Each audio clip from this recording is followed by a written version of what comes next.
All right, Tammy, thanks. And tonight's part 2 of an Ask Alison special report on the need for more special needs dentistry in Rhode Island. We're seeing the struggle through the eyes of a local family. Here's NBC 10's Alison Bologna. It's time again to meet up with Nolan. Since our last report, we told you about his family, his mother and teacher fighting to get him a special needs dentist. Well, that brought me here, and finally, some good news. He's a miracle for all he's been through. He's a strong boy. But first to Westerly, where we met 20-year-old Nolan for the first time. Born with profound special needs, Nolan needs a dentist now. But for months and months, no one will see him. How many dentists do you think you've called in the last 6 months to get help? I'd say at least 20. At least 20.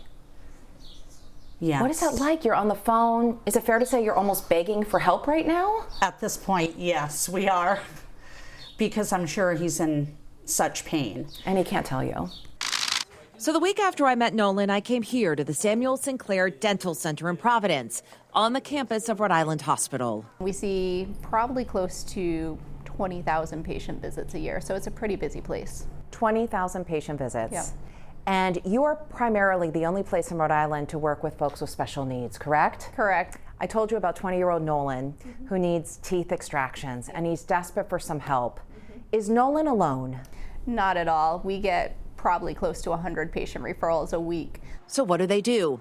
Once in a while, the center does have a few openings. Our timing, not bad. When we met Dr. Ben, she told me July 1st, the phone lines would open for the first few callers.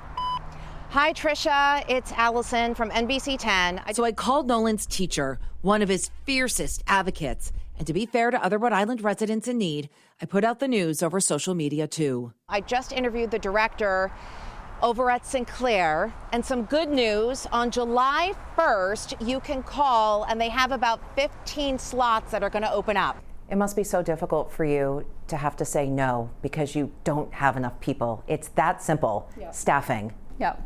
It really is. When you only have so many spaces and so many people to see patients in those spaces, you have to say no to someone.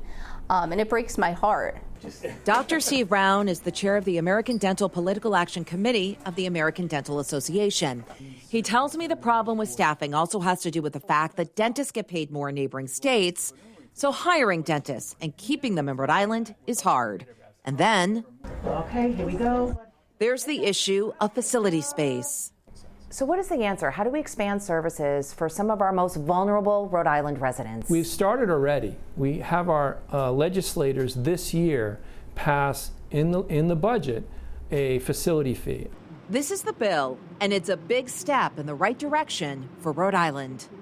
You know, before it was just, they never had a code to work with so that they could bill the insurance companies. So that will give you more space that will get reimbursed. And then the idea is you need more dentists to go into the space to do the services, right? Correct. Big picture, what do you want to see change in the next 10 years so that there aren't so many folks in Nolan's situation? I would like to see a dedicated facility in this state, an ambulatory surgical center for just dental patients. So Dr. Brown and Dr. Benz continue to fight for just that.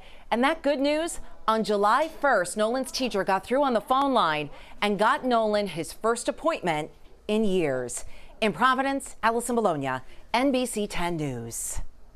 And Alison has that part of her report tomorrow. You can watch parts 1 and 2 again right now on turnto10.com. Click Ask Alison under the iTeam tab.